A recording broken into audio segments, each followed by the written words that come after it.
दुनिया के powerful countries के पास एक हथियार होता है जिसके जरिए वो किसी भी कंट्री के लीडर को हटा सकते हैं। इस हथियार को कू कहते हैं। कू फ्रेंच जबान का वर्ड है जिसका मतलब है किसी को पंच करना, कट करना या जोर जबरदस्ती से किसी चीज को हटाना। पॉलिटिक्स में ये वर्ड तब यूज होता है जब किसी कंट्री में किसी लीडर को जबरदस्ती हटाकर किसी और को लीडर बनाया जाता है। किसी भी कंट्री में जब कू होता है तो उसके पीछे बहुत सी रीजंस और बहुत से प्लेयर्स का हाथ होता है। लेकिन आज की वीडियो में मैं आपको बताने जा रहा हूँ कि पिछले 100 सालों में कैसे अमेरिका ने इन कूज के जरिए डिफरेंट कंट्रीज में अपने मतलब के लिए गवर्नमेंट्स उल्टाई। और आज आपको ये भी पता लगेगा कि ये जो हमें लगता है कि इस दुनिया में इंटरनेशनल लेवल पर बहुत से रूल्स या लॉज होते हैं, ऐसी कोई चीज नहीं। जिसके पास ताकत होती है वो जो चाहे जिस तरह चाहे कर सकता है। इस वीडियो में मैं जितने भी कंट्रीज का बताने वाला हूँ ये वो हैं जहाँ पर अमेरिका की डायरेक्ट इन्वॉल्वमेंट साबित थी, और इनमें से हर कू पर एक सेपरेट वीडियो बन सकती है। लेकिन मेरी कोशिश होगी कि मैं ब्रीफली आपको हर कू के बारे में बताऊं ताकि कम टाइम में सब कवर हो जाए। सबसे पहले चलते हैं ईयर 1893 में। ये वो साल है जब अमेरिका ने पहली दफा किसी भी कंट्री में कू किया। अमेरिका से 3,500 मील दूर हवाई की क्वीन अमेरिकन शुगर इंडस्ट्री के लिए एक थ्रेट बन रही है।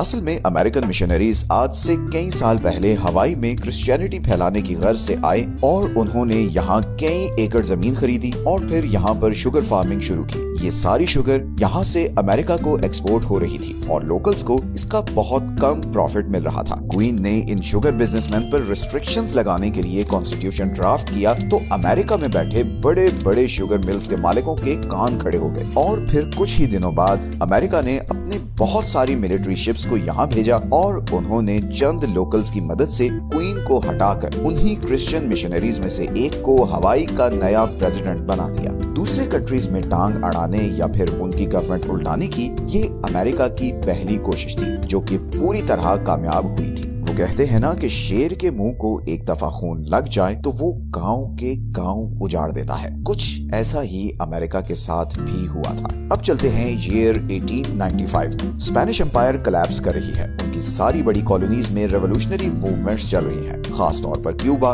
पुर्टो रिको और फिलीपींस में। दूसरी तरफ अमेरिका एक नई सुपर पावर के तौर पर उभर रहा है और उसे अपने इतना करीब स्पेनिश एम्पायर की कॉलोनीज बिल्कुल भी अच्छी नहीं लग रही, क्योंकि ये बहुत ही स्ट्रेटेजिक आइलैंड्स हैं। अमेरिका किसी भी मौके की तलाश में है और उसे ये मौका मिलता है जब इधर पुर्टो रिको के पास खड़ी उसकी एक शिप तबाह हो जाती है और अमेरिका उसका इल्जाम डालता है स्पेनिश एम्पायर पर। अमेरिका अब स्पेनिश एम्पायर और लोकल्स की वॉर में ऑफिशियली उतर जाता है। वो पुर्टो रिको, क्यूबा, ग्वाम और फिलीपींस के लोकल्स से प्रॉमिस करता है कि अगर वो स्पेनिश एम्पायर को यहाँ से भगा दें तो वो इन चारों कंट्रीज को आजाद कर देगा। अमेरिका की सपोर्ट से लोकल्स स्पेनिश एम्पायर को यहाँ से जाने पर मजबूर कर देते हैं और अमेरिका इन चारों कंट्रीज में अपने पपेट लीडर्स इंस्टॉल कर देता है। तो सिर्फ 8 साल के अरसे में अमेरिका इन सब कंट्रीज में कू करके अपनी पसंद की गवर्नमेंट्स इंस्टॉल कर चुका है। अब चलते हैं ईयर 1909 में। सेंट्रल अमेरिका में एक कंट्री है निकरागुआ,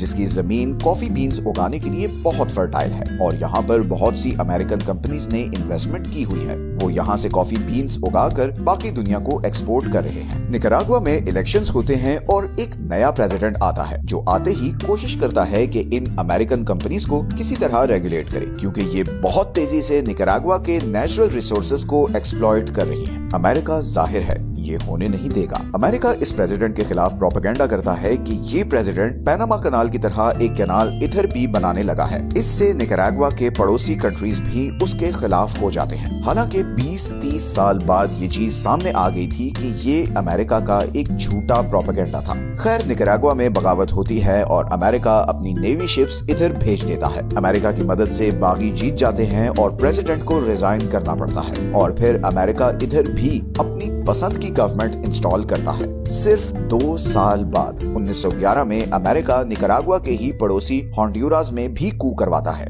और इस दफा भी वही स्टोरी रिपीट होती है। होंडुरास का प्रेसिडेंट इधर मौजूद अमेरिकन कंट्रीज को रेगुलेट करने की कोशिश करता है। यहाँ पर अमेरिकन कंपनीज जिस चीज का बिजनेस कर रही हैं वो है बनाना यानी केले का। इस सारी बनाना इंडस्ट्री के पीछे एक अमेरिकन आदमी था जिसे सैम द बनाना मैन कहा जाता था। ये एक आदमी इतना पावरफुल था कि अपना बिजनेस बचाने के लिए ये अपनी प्राइवेट आर्मी लेकर आता है और हॉन्डुरस पर अटैक कर देता है और अमेरिकन गवर्नमेंट चुपचाप ये सब कुछ देखती रहती है। जब ये वॉर पीक पर पहुंचती है तो अमेरिकन गवर्नमेंट सीज फायर के लिए प्रेशर डालती है और मजबूरन हॉन्डुरस के प्रेसिडेंट को रिजाइन करना पड़ता है और बनाना मैन अपनी मर्जी का प्रेसिडेंट हॉन्डुरस में लगवाता है, जो सैम को बनाना फार्मिंग के लिए न सिर्फ और जमीन देता है बल्कि उसकी सारी कंपनीज को टैक्स फ्री स्टेटस भी दे देता है। सिर्फ एक अमेरिकन बिजनेसमैन ने एक कंट्री की पूरी गवर्नमेंट उल्टा दी थी। खैर, अब फास्ट फॉरवर्ड चलते हैं 1950s में। अमेरिका अब दुनिया की एक बड़ी सुपर पावर बन चुका है। अमेरिकन इंटेलिजेंस एजेंसी CIA ने वॉरफेयर को कंप्लीटली रेवोल्यूशनाइज कर दिया है। अमेरिका का फोकस अब सिर्फ अपने पड़ोसी नहीं बल्कि पूरी दुनिया है। अमेरिका का इस वक्त एक ही राइवल है और वो है सोवियत यूनियन, जिसकी कम्युनिस्ट आइडियोलॉजी को अमेरिका हर हाल में फैलने से रोकना चाहता है और इसके लिए वो किसी भी हद तक जाने के लिए तैयार है। और यही चीज हमें ले आती है ईरान की तरफ। साल है 1953। ईरान में नए इलेक्शंस हुए हैं जिसके नतीजे में मोहम्मद मुसद्दिक प्राइम मिनिस्टर बनते हैं। मोहम्मद मुसद्दिक चाहते हैं कि ईरान अपने ऑयल रिजर्व्स का कंट्रोल ब्रिटिश से वापस ले ले। उस वक्त ईरान का सारा ऑयल एंग्लो इरानियन नामी ब्रिटिश कंपनी के कंट्रोल में था और मुसद्दिक सारी ऑयल कंपनीज को नेशनलाइज करना चाहते थे। ब्रिटेन ईरानी प्राइम मिनिस्टर को वार्न करता है कि अगर उन्होंने ऐसा कोई भी कदम उठाया तो उसके कॉन्सिक्वेंसेस होंगे। ब्रिटिश गवर्नमेंट फौरन CIA के साथ मीटिंग करती है और डिसाइड ये होता है कि मोहम्मद मुसद्दिक को हटाया जाए। CIA सीक्रेटली अपने middle east bureau chief Kermit Roosevelt को ईरान भेजती है। कर्मिट का एक ही मिशन था कि किसी भी तरह मुसद्दिक को हटाए। कर्मिट अपने पैसे पॉलिटिशियंस और रिलीजियस लीडर्स में बांटता है और उन्हें उकसाता है कि वो पब्लिक में मुसद्दिक के खिलाफ प्रोपेगेंडा करें। रिलीजियस लीडर्स पर फेक अटैक्स करवाए जाते हैं और उनका इल्जाम मुसद्दिक पर डाला जाता है। हर तरफ वायलेंट प्रोटेस्ट्स होना शुरू हो जाते हैं। शॉप्स को आग लगाई जाती है। पुलिस पर पथराव होता है जिसके जवाब में पुलिस फायरिंग करती है और कई 100 लोग मारे जाते हैं। इसके बाद तेहरान में हालात काबू से बाहर हो जाते हैं और इवेंचुअली मोहम्मद मुसद्दिक को रिजाइन करना पड़ता है। उन्हें अरेस्ट करके एक स्क्रिप्टेड ट्रायल चलाया जाता है और बाकी सारी जिंदगी के लिए हाउस अरेस्ट कर दिया जाता है। ईरान में अब मोहम्मद मुसद्दिक की खाली जगह को फिल करने के लिए US और UK लाते हैं मोहम्मद रजा शाह पहलवी को और उन्हें बनाते हैं king of Iran. 5 centuries. His title is King of Kings and he becomes emperor of his nation. ये अमेरिका की एक बहुत बड़ी विक्ट्री थी कि ईरान जैसे पावरफुल कंट्री में एक pro western pro American dictator आ चुका था। शाह ने अमेरिकन कंपनीज को भी इनवाइट करना शुरू किया कि वो ईरान में आकर ऑयल एक्सट्रैक्ट करें, लेकिन शाह के दौर में ईरान एक पुलिस स्टेट बनकर रह गया। शाह ने अपने मुख्तलिफ politicians, military officials, religious leaders, student leaders, हर किसी को रास्ते से हटाना शुरू कर दिया। ये जुल्म इतना बढ़ा कि बिलाखिर 1979 में ईरानी सड़कों पर निकल आए और शाह ऑफ ईरान को भागना पड़ा। ये ईरान और मिडिल ईस्ट का एक टर्निंग पॉइंट था बिकॉज शाह को आयतुल्लाह खोमेनी ने रिप्लेस किया, एक रिलीजियस लीडर ने जो ईरान को कल्चरली और पॉलिटिकली बिल्कुल बदलने वाले थे। अमेरिका और वेस्टर्न पावर्स का दोस्त अब उनका दुश्मन बन चुका था। ईरान की 1979 की रेवोल्यूशन को अगर डीपली इन्वेस्टिगेट किया जाए तो उसकी असल वजह 1953 में यही अमेरिकन बैक्ड कू था जिसकी वजह से शाह रजा पहलवी पावर में आए थे। खैर, ईरानी कू के अगले ही साल 1954 में अमेरिका ने ग्वाटेमाला में भी ईरान वाला प्लान यूज किया। वहाँ के डेमोक्रेटिकली इलेक्टेड प्राइम मिनिस्टर को टारगेट करना शुरू किया। इस प्राइम मिनिस्टर का भी जुर्म सिर्फ ये था कि वो अपने मुल्क में मौजूद अमेरिकन कंपनीज पर रिस्ट्रिक्शंस लगाना चाहता था, जिन्होंने ग्वाटेमाला की सारी इलेक्ट्रिसिटी और रेल रोड नेटवर्क पर अपनी मोनोपोली बनाई हुई थी। उसका एक और जुर्म ये भी था कि उसने बनाना कंपनीज को दी हुई जमीन वापस लेकर आम लोगों में बांटना शुरू की ताकि वो उस पर फार्मिंग करके अपने बीवी बच्चों का पेट पालें। तो हॉन्डुरस की तरह यहाँ पर भी अमेरिकन बनाना इंडस्ट्री का बहुत होल्ड था। तो जाहिर है अमेरिका इस प्रेसिडेंट को कैसे बर्दाश्त कर सकता था। अमेरिकन प्रेसिडेंट और सेक्रेटरी ऑफ स्टेट ने CIA को ऑर्डर किया कि इस गवर्नमेंट को उल्टा दो और CIA ने फौरन ही इस पर काम शुरू कर दिया। CIA ने ग्वाटेमाला के रिटायर्ड फौजियों और कुछ प्राइवेट लोगों को हथियार सप्लाई करना शुरू किए और साथ ही में इधर फ्लोरिडा के पास एक रेडियो स्टेशन बनाया जहाँ से fake radio broadcast broadcast शुरू की जिनसे ऐसा लगने लगा कि जैसे ग्वाटेमाला में बगावत हो गई है और बस रेवोल्यूशन आने लगी है। ये ब्रॉडकास्ट स्पेनिश लैंग्वेज में थी और बिल्कुल ऐसा लगता था कि जैसे ग्वाटेमाला के ही किसी रेडियो से ये सारी न्यूज आ रही है। इसी दौरान इन रिटायर्ड फौजियों और प्राइवेट आर्मी ने गवर्नमेंट के खिलाफ अटैक्स शुरू कर दिए। सब लोगों को यही लग रहा था कि जैसे कोई रेवोल्यूशन आ गई है। सिर्फ ग्वाटेमाला के प्रेसिडेंट को पता था कि इस सब के पीछे CIA है। प्रेशर इतना बढ़ा कि फाइनली ग्वाटेमाला के प्रेसिडेंट ने रिजाइन कर दिया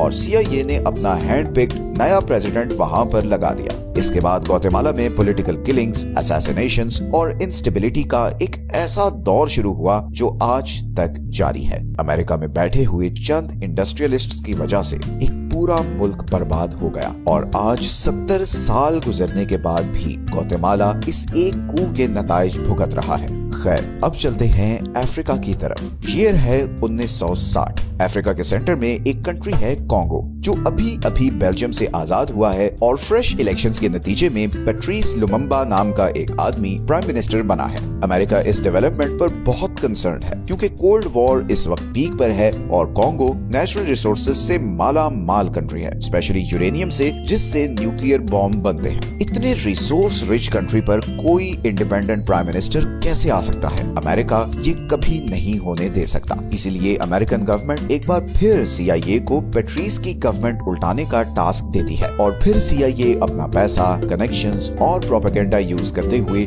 ये अचीव कर लेती है। मगर इस सारे प्रोसेस में बहुत सी जानें जाती हैं और आखिर में प्राइम मिनिस्टर को भी मार दिया जाता है। मगर CIA का गोल एक बार फिर पूरा हो जाता है। अब ईयर है 1963। साउथ ईस्ट एशिया में वियतनाम दो ग्लोबल सुपर पावर्स का फोकस ऑफ अटेंशन बना हुआ है। उस वक्त वियतनाम दो हिस्सों में डिवाइडेड था। नॉर्दर्न साइड कम्युनिस्ट थी और southern side pro western countries. Vietnam के कू की स्टोरी बहुत बड़ी है और इसे हम एक सेपरेट वीडियो में डिटेल से डिस्कस भी करेंगे। ब्रीफली बताऊं तो अमेरिका हर हालत में सदर्न साइड को अपने कंट्रोल में रखना चाहता था, मगर उस वक्त वहां के प्रेसिडेंट की ग्रिप अपने कंट्री पर कमजोर हो रही थी और तभी अमेरिकन एस्टेब्लिशमेंट ने ये फैसला किया कि अब इधर भी एक कू का टाइम है और इस दफा कू करने के लिए उन्होंने एक मिलिट्री जनरल को चुना। अनफॉर्चुनेटली इस कू में प्रेसिडेंट को मार दिया गया। हालांकि CIA की तरफ से ऐसे ऑर्डर्स नहीं थे, लेकिन फिर इसके बाद जो हुआ वो किसी ने नहीं सोचा था। इस एक कू की वजह से अमेरिका अगले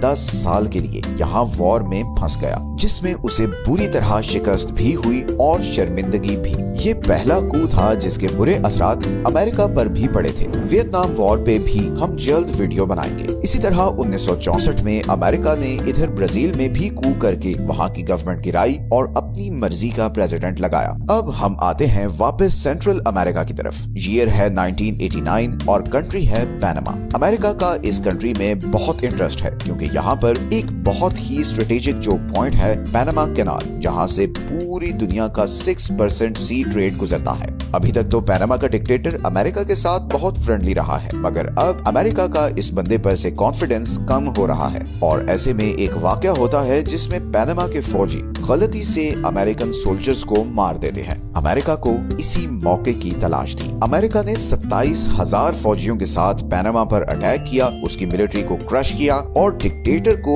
अरेस्ट करके 40 साल की कैद की सजा सुनवा दी। अमेरिका ने एक बार फिर कामयाबी से एक और गवर्नमेंट उल्टा दी थी। अब हम आते हैं साउथ एशिया की तरफ। ईयर 1989 ही है। इधर सोवियत यूनियन और अफगानिस्तान की लड़ाई चल रही है। Soviet union Afghan president Mohammad Najibullah को सपोर्ट कर रहा है, जबकि अमेरिका अफगान मुजाहिदीन को सपोर्ट कर रहा है। अमेरिका हर हाल में सोवियत यूनियन को यहाँ से निकालना चाहता है और इसके लिए वो बिलियंस ऑफ डॉलर्स की एड अफगानिस्तान के पड़ोसी पाकिस्तान को दे रहा है, जो इन पैसों से आगे अफगान मुजाहिदीन को सपोर्ट कर रहा है। अफगान मुजाहिदीन बिलाखिर ये वॉर जीत जाते हैं और सोवियत यूनियन अफगानिस्तान से चला जाता है, लेकिन यही अफगान मुजाहिदीन आगे चलकर तालिबान और अलकायदा में ट्रांसफॉर्म होते हैं और फिर सिर्फ 12 साल बाद 2001 में अमेरिका इन्हीं तालिबान के खिलाफ जंग करता है और अफगानिस्तान को तबाह बर्बाद कर देता है। अब ईयर है 2003 और अमेरिका का सारा फोकस है इधर इराक पर। अमेरिका हर हाल में इराक के प्रेसिडेंट सद्दाम हुसैन को हटाना चाहता है और इसके पीछे क्या रीजंस थी, इस पर हमने ये वीडियो बनाई थी एंड इट्स अ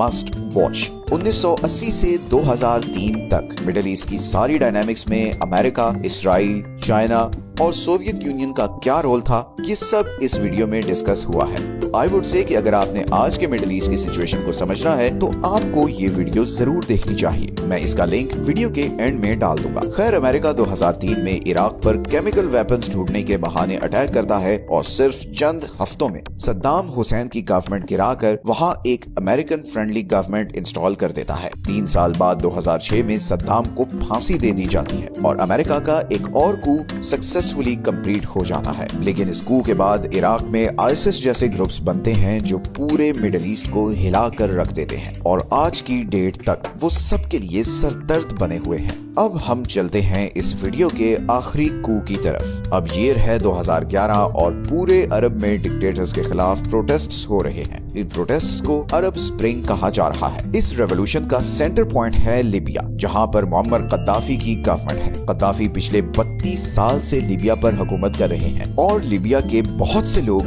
उनकी पॉलिसी से तंग भी है। कद्दाफी अमेरिका और नेटो के बहुत खिलाफ है। इन प्रोटेस्ट से अमेरिका को कर्नल कद्दाफी को हटाने की एक अपॉर्चुनिटी नजर आ रही है। एक दफा फिर अमेरिका अपनी कू की स्ट्रेटजी के जरिए कद्दाफी को हटाकर नई गवर्नमेंट लगाने की कोशिश करता है। इस दफा नेटो भी कू में डायरेक्टली इन्वॉल्व है। नेटो के ड्रोन्स कद्दाफी के कॉन्वॉय पर मिसाइल्स फायर करते हैं, जिसके नतीजे में कद्दाफी पकड़ा जाता है और लोग उन्हें मौके पर ही मार देते हैं। लेकिन इसके बाद से आज तक लीबिया एक केओस की स्टेट में है और इसके हालात स्टेबल नहीं हो सके।